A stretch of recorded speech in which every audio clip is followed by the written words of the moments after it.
All right. I don't want to chew up too much time talking about stuff that, we have no control or, Sure. it's just all up in the air, really. It's speculation. Yep. Um, I don't want to get into details on a per player basis here, but obviously the big story here is the departure of like the core of like our heart with this team when it comes to Houston and Barry.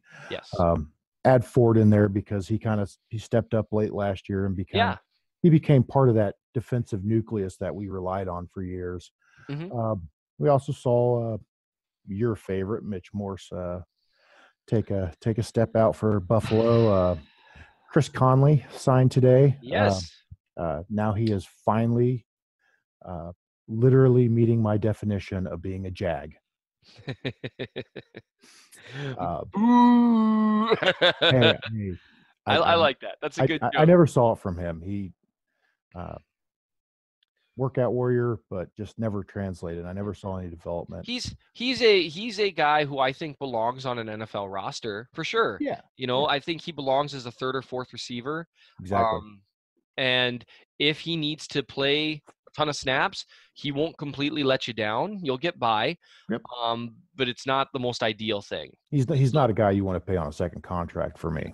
I don't think so. So I mean, so good for him though that he Yeah. got paid. And I did want to say, and I know I've said this elsewhere, but I'm just so happy for Mitch. Um, Yeah. like when I saw what a big contract he got handed, I was just like, yes, he Yeah. got the bag, and that made me happy because Yeah. They're everyone loves him. Everyone who covers the team, everyone who knows him loves that guy.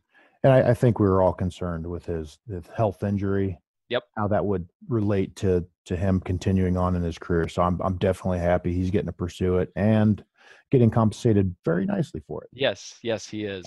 And then the other last one to go, Steven Nelson. Yep. He's kind of been a lightning bolt on Twitter recently, so Yeah. he's out the door. He wanted, and hey, you know what? Good for him. He got his big contract too. Yep. Something Mitch said to me prior to free agency when he was talking about how happy he was for his teammates in Kansas City, his offensive linemen that got paid. He pointed out with Austin Reader or Writer, depending on what day it is. He pointed out that a $4 million contract is life-changing money for any of us, and we tend to think, oh, $4 million because it's backup money. We don't. It's fake money to us, but really, if you were handed $4 million tomorrow, that would change your life. Hey, whoa! Hold on a quick. I need to remind you about firearm safety right now.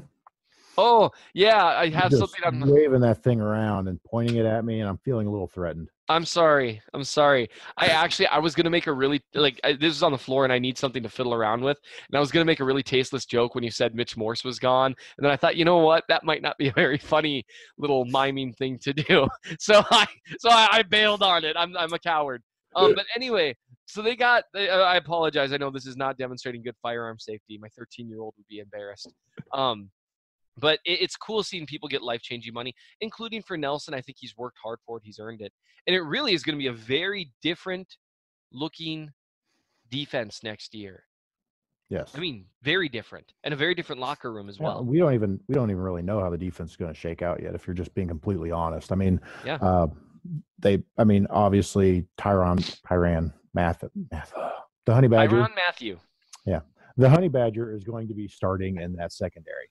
Yep. We know that. They added Damian Wilson and Alex Okafor, about 350 balls. But they added those two guys. But those two guys aren't coming in on the type of money where they're going to play. I think you pencil them in right now. Mm-hmm. And if somebody beats them out, so be it. I would. Now, to be fair, I haven't reviewed Damian Wilson's film. I'm hearing bad things. Well, not bad things, but not good. Yeah. The idea is I think he's the only guy with the body type to be a Sam linebacker on the roster. Yeah. Although what do I know? Because, I mean, rumor is they're going to try to use Ragland at middle linebacker and Hitchens as a will. So what do I know? Apparently. My hope is that either Hitchens will come around and do fine, or they'll get to their first couple off-season things and Spagnuolo's going to be like, nah, man. No, I need O'Daniel as my will, and then we'll put Hitchens in the middle. And anyway, I would say one thing with regards. I don't put Okafor and Wilson in the same category. Wilson got this, and I don't think the Chiefs do either when you look at their contracts. Yeah, I didn't mean Wilson that. got signed to a 2-year deal with a very cheap first year and a second year with a potential $3 million escalator. Okafor's is a $18 million that could get to $24 million.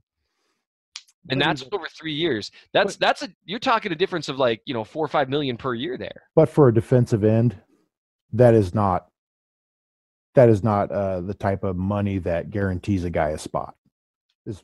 I didn't mean to put them because they're definitely different tiers. But as Sure. far as the contract we got him for, which I thought was really impressive, Yeah, it was a good deal. It's not the type of money that locks him in. Where if somebody falls to you in the draft that you go, man, this is our starter over Okafor, you're going to have a problem with. I think I think that this year he probably starts, but I don't think there's any way if it comes down between, let's say they draft an edge and it's between Okafor and Speaks, I would be more stunned by Speaks beating out Okafor for a starting spot than I would be by, let me think. I would be more stunned by that than I would by whatever tight end they grab beating out Travis Kelce for a spot. yeah. By finding out that I secretly hated Bob Sutton all along. Yeah. By finding out that Tony actually hates Bob Sutton. I actually liked Okafor's film. He's not a star. He's solid. Yeah, but he's solid. And by solid, it's not like, Jag replacement level player. No. He can help. Most New Orleans fans that I've spoken to, they're not like, oh, woe is us, we're screwed. Like if they lost, Cam Jordan. But most of them are like, dang, we were kind of hoping to keep him around.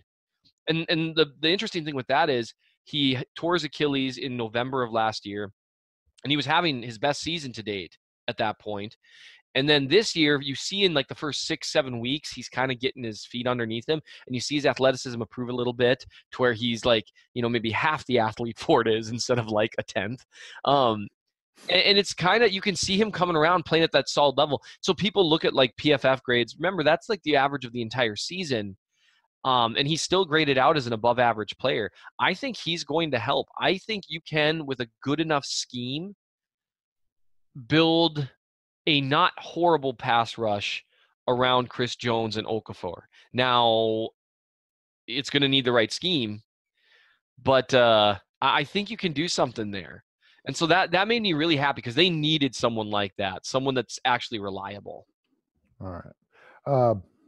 So matter to respect your time, I'm going to try to pound through some of these real quick. Well, I'm not respecting my own time, so you just go nuts. All right. I need your top 3 needs in order, greatest to least, for the draft. What are you going? What positions? Give me 3. Need? Cornerback. Defensive lineman. Edge or interior. That's cheap. I would put those 2-3. Okay. I really would. I'm not too worried about safety. There's still a lot of really good safeties on the market. I really like Armani Watts. And as far as Sorensen Murray goes, they're still on the team. So I guess whatever. But I think corner is a pretty big need. There's a reason they brought in Darby. I personally, what I would prefer to see the team do, and this might be a little too 1 year for them, not worrying about long term. I would love to see them. They've got 2 second-round picks this year. They've got 2 second-round picks next year. I would love to see them trade for a corner. Because with Darby gone, I know they're meeting with someone else today, Denard, who's not bad, but I want to see them try to get something a little better. Darby, when he's healthy, he's better than not bad. He's a good corner. Remember that was the Marcus Peter Darby debate. 15. Yeah.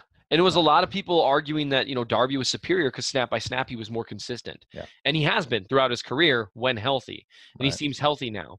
So I would like to see them. There are guys, a lot of rumors that have been shot down. But I mean, do you make a call? I think the Jacksonville thinks they're probably going to compete for a Super Bowl with Jalen Ramsey. But I mean, you make a call. You make a call to the Cardinals and regarding, because they got a new coach and they're rebuilding. You make a call about Pat Peterson. Make a call to Minnesota about Xavier Rhodes. Yeah. See if you can drum up a guy who's shown he can be a good to very, very good corner in the league. because I just don't count on corners in the draft to come in and play well their first year. It's pretty Yeah, rare. that's a very good point. I think a lot has been made about the draft picks and being aggressive in trading in the draft to get your players, but I Yeah. haven't really heard any chatter about the idea of using one of those picks to flip a player.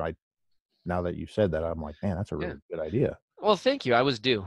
So So I'll tell you, this would be my crazy plan, and then whatever else they did after this. If I were them, I would look into using. They've got 2 second-round picks.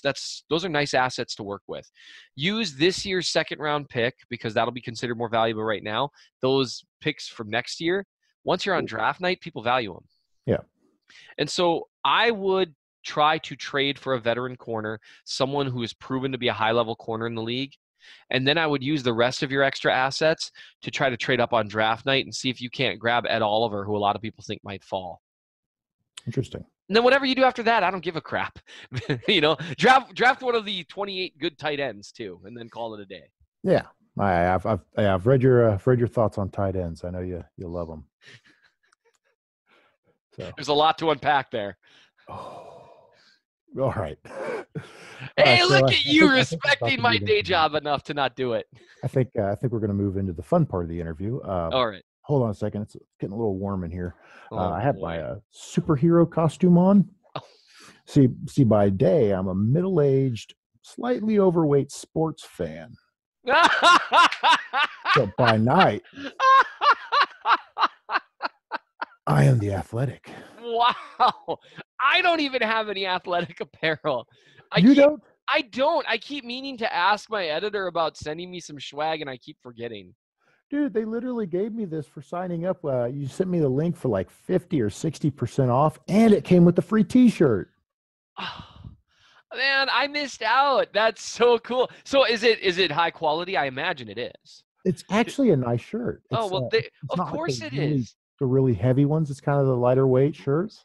See, we don't scrimp on anything, and it looks good on you, my friend. Yeah. That is hilarious. I've actually, this has been in the bag that it shipped in the packaging. I've been saving it for this.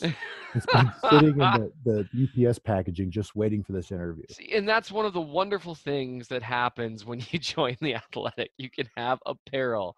I hope, just for the record, unless my you join children are them to now work in for the them. next room, and if you can hear them, I'm sorry. Oh no, it's fine. They're shrieking. Someone should probably call child protection or something, but I'm sure they're okay. Oh, is that not a good joke right now? I did not think that through. Yeah. That's my bad. Okay. Wicked.